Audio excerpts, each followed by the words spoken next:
Welcome to Power Monday, where your Mondays will never be again.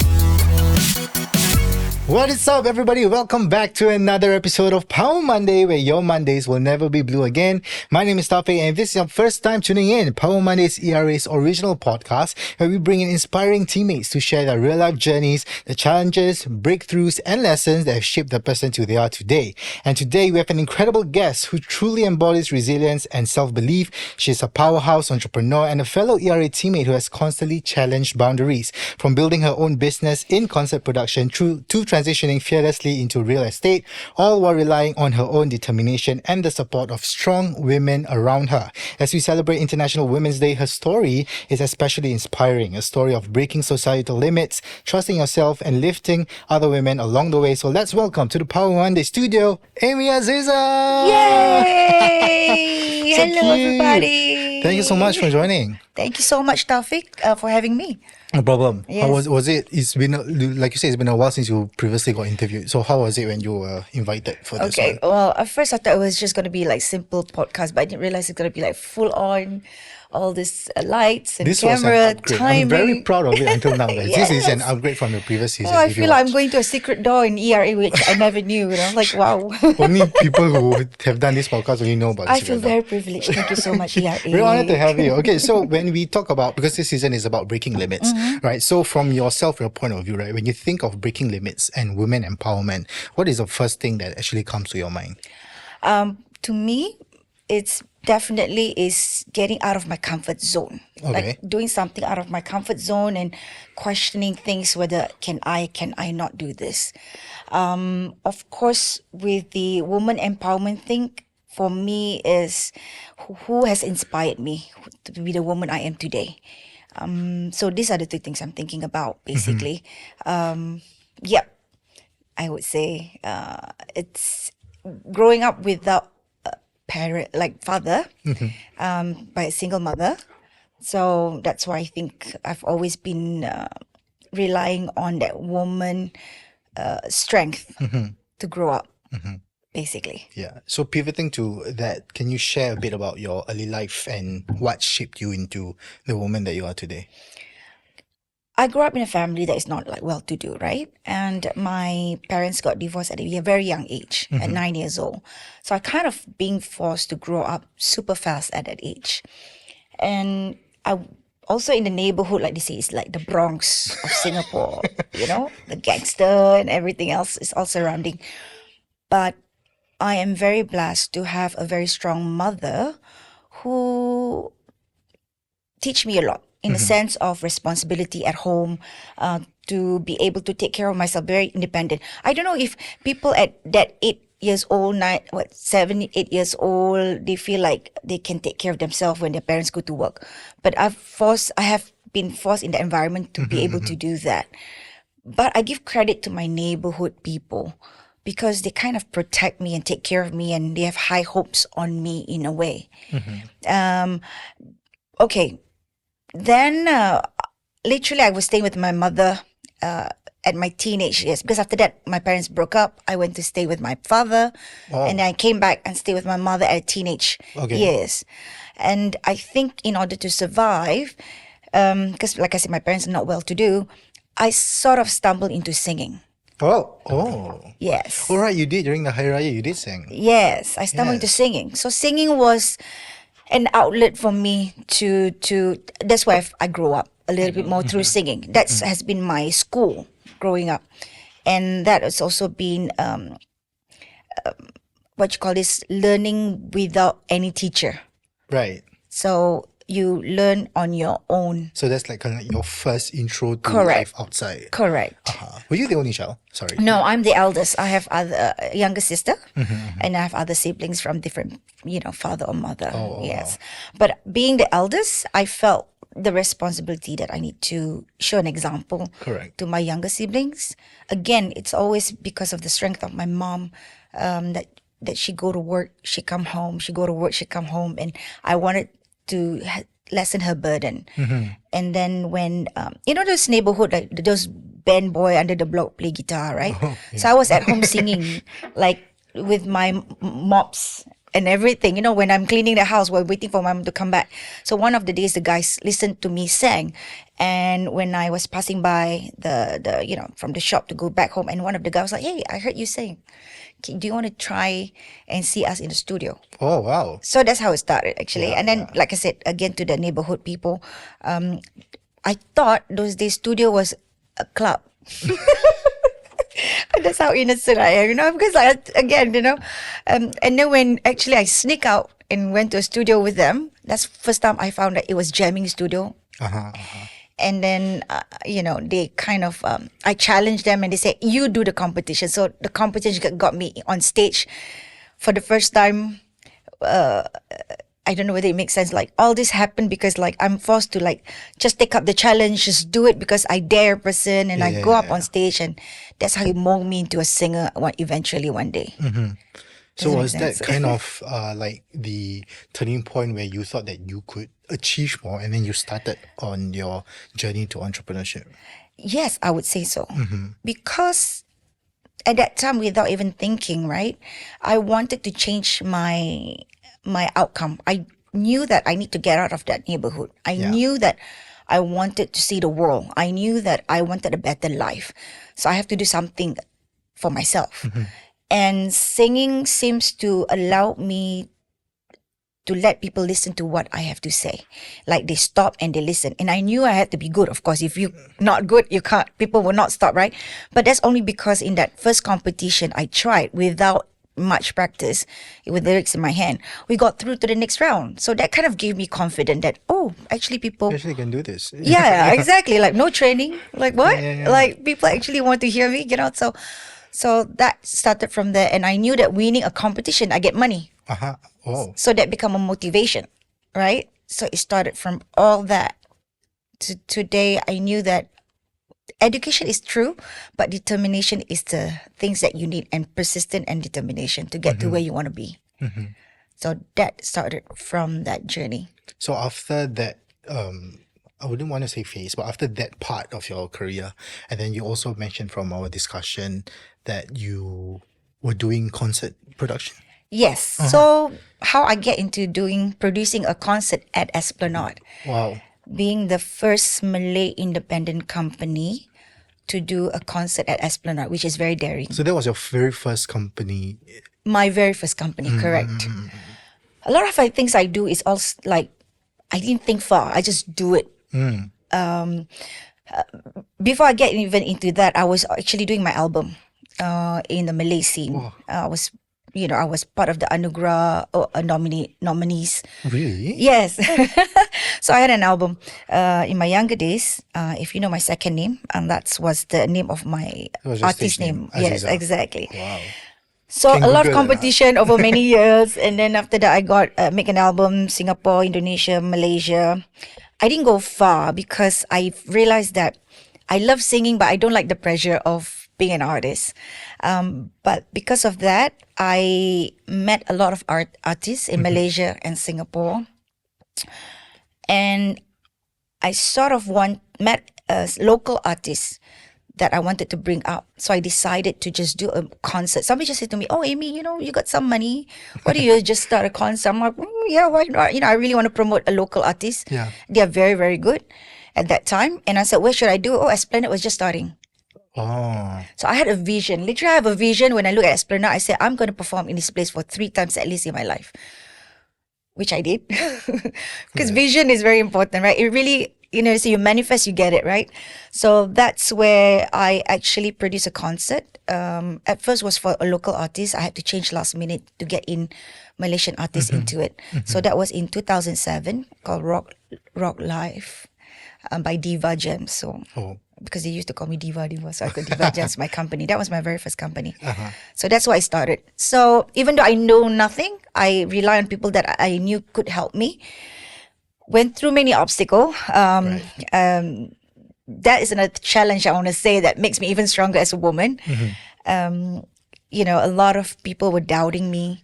A lot of people wasn't sure if it's going to happen because I had to make an executive decision of changing the main artist for the concert. But it turns out a full house, successful concert. We went overtime about 30 minutes more.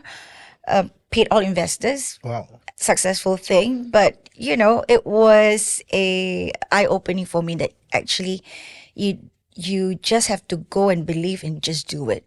You would not realize the success until sometimes a few years later. But you did it. You think about it. You pat a shoulder on your shoulder, and you say, "Yeah, you did it." It's not that easy, but you did it without much knowledge or help. But you just go with your guts and do it. So was the kind of obstacle and challenges during that point of time, was it more like a mental thing, or was it like someone else in your career? It's both. Mental is because you have to change the artist last minute, and the concert ticket was already out, so all the audience knew that it was another artist. Oh. But I had to make a decision because the main artist was giving me an issue. So I called a bigger name in Malaysia to come in. Shout out to Ella. Thank you. Until today, she remembered me. Thank you so much. And all the other artists. So anyway, got it done. Very good response. A lot of obstacle in terms of unhappy people knocking on your door, your company door. You have to try to talk to them and please them, and in the end, it works out. So yeah, of course, in any business, you have obstacle. You just have to figure it out, sit down and get it done. Even it means that you don't make a lot of money, but at least you please your investors, get that done. You get the audience happy, and just, yeah. And sometimes it's also about like your intrinsic need to actually get something done, right? Correct. Something that you started. Correct. You have to see it till the end. Correct. Right. Yeah.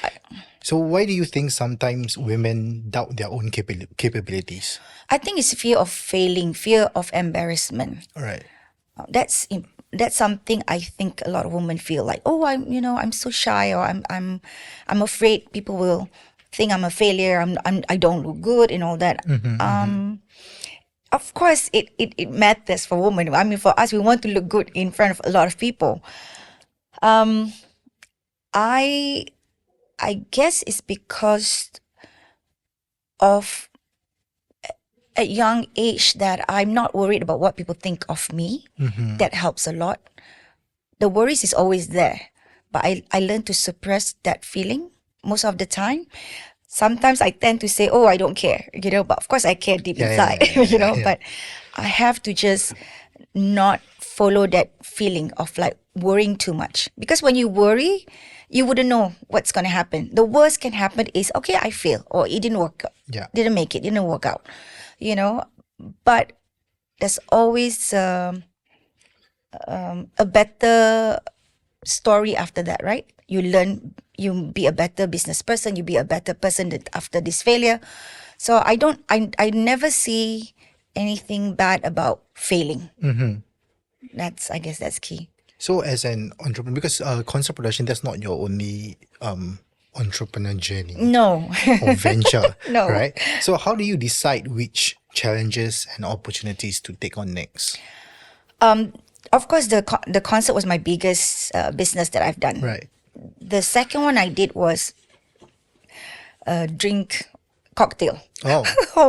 Like a ready-made cocktail before COVID happened. So I was just thinking about going to a concert. Again, I always relate to that. I hate queuing up. Everywhere I go, I hate queuing up. Who wants to queue up, right? Especially a woman with high heels. Who wants to queue up? Forget it. So when you go to a concert, when you have to wait for a big line, and I said to myself, what can I actually do to make better for a party goer or a concert goer? Instead of queuing up for one small bottle of drinks or just a cup, maybe I do a bag, a pre-mixed cocktail bag. All you need is a bucket of ice, a pre-mixed bucket, and you can sit with a friend and can have a few drinks rather than you keep queuing up.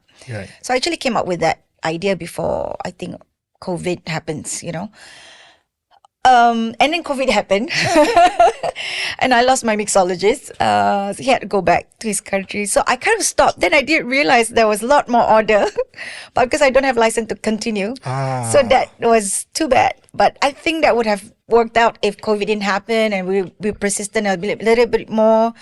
At the same time, I'm also doing co-living. So I managed to get a few investors to start doing this co-living, getting a few units and try to do a co-living. So that was simultaneous kind of business that I do. So after all of those ventures, what was the turning point for you that you decided to delve into real estate? Wow, you see, Oh. she like that with the glasses already. I guess being at a young age, I usually become like an entrepreneur since very young. Even though I was a trained secretary, I was working for the sets catering. But I think I like the freedom of having my own time. Even back then, I know people get salaried, right? Yeah. So I have to figure out how to actually make money every month without like a monthly income. And those days, I hate to put money with the government. Right. So I always like to have my own money. So basically, I feel like that time, being a property agent was the second best thing because I still get to meet people. I kind of still on stage of meeting people and showcasing something. Yeah. So it kind of transitioned from a stage to a different stage. So property was, I had a friend that came to Singapore and they asked me to join them to look at property. And I started asking questions. I was showing them this, I was talking about that. And then property agent was like, "Are you an agent?" I say, "No." Then after when we get out from that unit and I was looking at my friend, they say, "Oh, maybe you should. You're quite good at it." I'm like, the way you present the house and everything. I'm like, yeah, maybe I should. It could be my second job because I think I'm getting old for singing. So why not, right? So that's how it started actually. And I don't know nothing about property business or what it is. I never Google, I never check anything about property. And I just go on Gumtree, look for an agent who's looking for an agent. What's Gumtree? It's, oh my God. Sorry. Do you know Gumtree? See? Oh my god. How old that was. So I met this guy, Kevin, from DTZ. And I was his very first recruit. Literally interviewed me. I said, "Okay, sure. What I need to do to become a property agent?" So I went through all the motion and that was my first company I joined and I was happy in DTZ until they were inquired by, to Orange Tea merging or something like that, right? So it started from just that. So literally a lot of things I go in. Yeah, a lot of things are just like, then you just grab. Yeah, I don't think twice. I just go in. I don't even Google much about it. I just wanted to get in, just get my foot into the business, and that's it. Yeah. So earlier you spoke about valuing single mothers, having living with a single parent or yourself, and also we talked about strong women. So why do you think it's important to actually celebrate and support them more? I think a lot of people, again, back then, I don't know now. I mean, of course, today people recognize it. Back then, when growing up, people always talk about men being the stronger. If you to look, okay, I'm not saying anything much, but even, like at least the Asian, With your experience. my experience. Your disclaimer, okay? Yes, It's her disclaimer, my experience. Okay, I find that when I meet a lot of women, whether it's single woman, a single mother, or just mother, or just woman in period, right? Woman. I find they are a lot stronger because they take care of the children. They take care of the household. Sometimes they even do a lot of things. Like today, women are working. Yeah. And women have to go through a lot of personal health. Like we have our moods and everything. Back then, people don't understand the problem that women have to go through. And they always say, "Oh, woman, you neck so much. Oh, woman, you have this problem. Woman, that one." But they don't understand that woman internally has to do so many things to get better and to be able to relate with society. And then they have the external thing they have to take care of. See, men don't have all the issues. Men knows you look good. I like the way you look. You do this, you that. But they don't know we have to. Perhaps, have to take care of ourselves. We have to work because we want to look good, like our nails, our body, our health. And then when you have children, you have to take your time to take care. I think we work a lot and we are being underappreciated. So that's why I say, I'm not trying to say that I want to be like woman power, like I'm stronger than the man. No, I want men to be stronger than me. I want the men to take care of me. But I just want to be appreciated. I want to be recognized, the effort, the struggles that we go through every day. And that's why I think I'm always for a woman if they want to elevate themselves, to do a business, to take care of themselves. Mental health, whatever it is, because I think these are something that people need to recognize. And that's why when a woman come to me and talk to me, I say, "Hey, how come you're so happy all the time? You're not." I mean, I'm constantly have to be happy because what you bring out is always, what you bring from the universe come back to you, right? So I think it's very important that you have a good woman support around you that give you that positivity when you're down. So women always need a woman friend. Right. Men, you don't need one, just one. I mean, like too many, just one or two.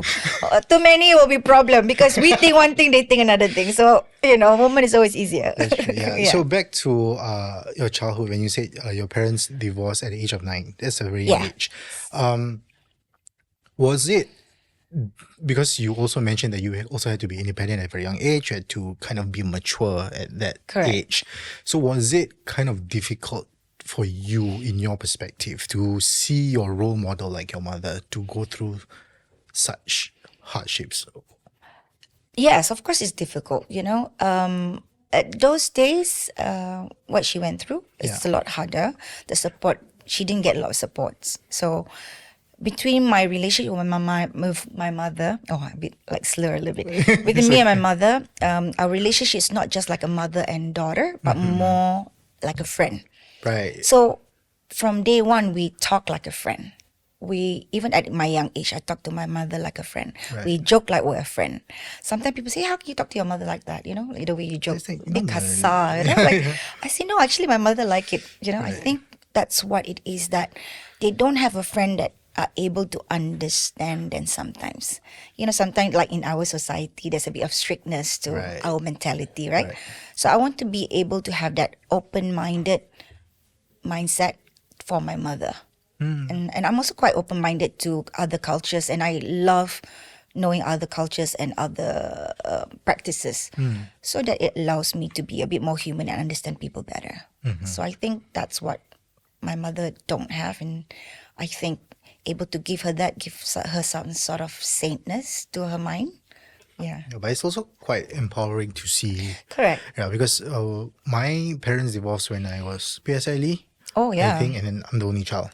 So I had to, most of the times it was empty for me because it's just me and my mom, right? Yeah. So she goes to work, she works night shift, I at home Correct. alone. But for some reason, I could, even at that very young age where we don't think about these things a lot, but for some reason, I felt her strength even though she's Right? not there. See? Because I know she's doing out Correct. there working for me. Correct. To provide me a better life. Because Yes. the other guy not doing anything. Yes, and then there is a saying in the Malay or the Muslim people is that syurga di telapak kaki ibu. Yeah. You know why? It's because she is the pillar, she is the strength for the family, for you. Yeah. So direct translation would be the doors to heaven is with your mother. Yes, That's with correct. Yeah. So how do you personally continue to challenge yourself and break limits even until today, considering you have all those wonderful experiences that you had? I guess it's because no. I think the answer would be more like I do not let society dictates or validates me. I do what is right for me Right. and what is right for the people that I care. So I think as long as I continue to have that motto for me, I think I can do anything and everything Right. without worrying. Should I dabbles into this or that? You have a successful story, you have a failure. Again, I don't think it would be a problem for me to do that. Of course, my worries would be not having people that I love and care around me, as I grow older, right? Yeah. And you constantly making new connection, and I hope that that I continue to make great connection with positive people, and I hope that my positivity I get to impact to the person that I meet, and they bring it forward, carry it forward. Right. You know, And people want to say what they want to say. correct. Right. You cannot stop people from saying what they want to say. So the only thing you can do is remain positive within yourself and just carry on, do it. And hopefully whoever go under your wings or like to hang out with you, and they see that and they will bring it forward to somebody they know and bring that attitude to the next person. So I think that would be something I would want to pass on in a way, and not materialistic, but more of that positive attitude for woman, for another woman. Right. Yeah. Right. Okay, so right now, on a lighter note, we have a new segment that we introduced this season. It's called the Pow Pow Pow Bucket. Are you really naming Pow, it? pow, pow, market. So just lucky we have some rolled up questions. Okay. Can be serious, it can be realistic. Okay. But you just choose one Okay. and Oh, answer. pow, pow, pow. Pow Pow Pow. I thought it was the bow, bow, bow. The name stuck already. Pow Pow Okay, Pow. okay, so I go open ahead. it? Yeah. Alamak. What's the question? What's one house feature you'll never understand why people love it? Oh my God. Oh my God. Interesting question. One house feature. You must know some because you go to viewings and all. True. Let me I try. only know one place where it doesn't make sense. You know, somewhere at Bugis Street, like the mall at level 2 or something. Okay. Like there's a door that leads to nowhere. Oh. Oh, That's wow. probably one. You know, do you see? Like up the escalator, do you see? Do you know about the door? Oh, okay. Sorry, back to you. Maybe because I didn't. What is that? Is a staircase to heaven now, maybe. Yeah. It was just literally a staircase, then you go to the door, then the door One is... house features that I don't understand why people would want to have it. Let me think. Oh, I thought. Let me think. Let me think. Oh gosh. HDB semua perlu. All we need. It's going through everything. Cuma it's getting smaller, Right. which is not nice. It's not fair. Right. Condo wise, okay, maybe for me is, gosh, maybe depends again, because I mix too much with Amo. I do like big balcony, I want to say, a lot of people say don't need balcony because Singapore is hot, right? Okay, maybe a planter. Sometimes like a very small planter right in front of your window. It's so small, you couldn't stand out. You just open. There is a small planter there. I don't know whether putting a plant makes a different sense. Like, oh, I have a greenery. In a sky, maybe, So maybe a small planter. If if it's so small that you couldn't even stand or use it, there's no point having it, right? But people still have it. I mean, I think there is some HDB that has that small planter, which doesn't make sense. Or even some condos, like, put a chair pun, it's so lonely. It's like, put one chair, you're so lonely sitting outside unless you can, like what do you call it? Like stand in a corner, naughty corner, You don't want to put somebody naughty at that corner because bad things might happen, Oh, nobody love me, let me fly. Oh, better don't. So I guess, I don't know, I think maybe the small planter that makes no sense to put anything. I guess for me, but planter, you can at least put a decent communication, 2-3 chairs, okay, but a planter is literally like a one tiny bit you squeeze through. I guess no point. I feel no point lah. You don't want to put your undies out there just to hang it. Please don't. Do it. don't do it. That's an insight. Okay, so before we end this episode, in light of International Women's Day, what message would you like to give to women who are striving to achieve their dreams? I just want to say to all women out there, believe in yourself. It's very key. Always believe in yourself. Trust your guts, because women, we always have, we must trust our guts, what we want to do or what is good and what is bad for you. Do not doubt and just go for it. It's important. Whatever happens next is the future, because nobody can tell. Right. Just go with the flow and just do it. I didn't follow the trademark. Just do it. Don't hesitate. Yes. All right. So Amy, thank you so much for joining me in this Thank episode. you for having me, And you guys Taufik, and remember that everybody. challenges aren't roadblocks. There are opportunities to grow, to rise, and to redefine what's possible. Whether you're navigating your career, pursuing a dream, or simply trying to overcome the doubts in your own mind, remember what Amy shared today. Resilience isn't about never failing. It's about having the courage to move forward, believe in yourself, and lift others along the way. Thank you so much for joining in. If you enjoyed this episode, please continue to follow us on Spotify and YouTube. Until next time, keep pushing forward. Stay empowered as we continue to rise by raising others. And remember, your Mondays will never have to be blue again. It's been Amy and Taufik. Have a great week, everybody. Bye-bye. Yeah, bye-bye. Welcome to Power Monday, where your Mondays will never be blue again.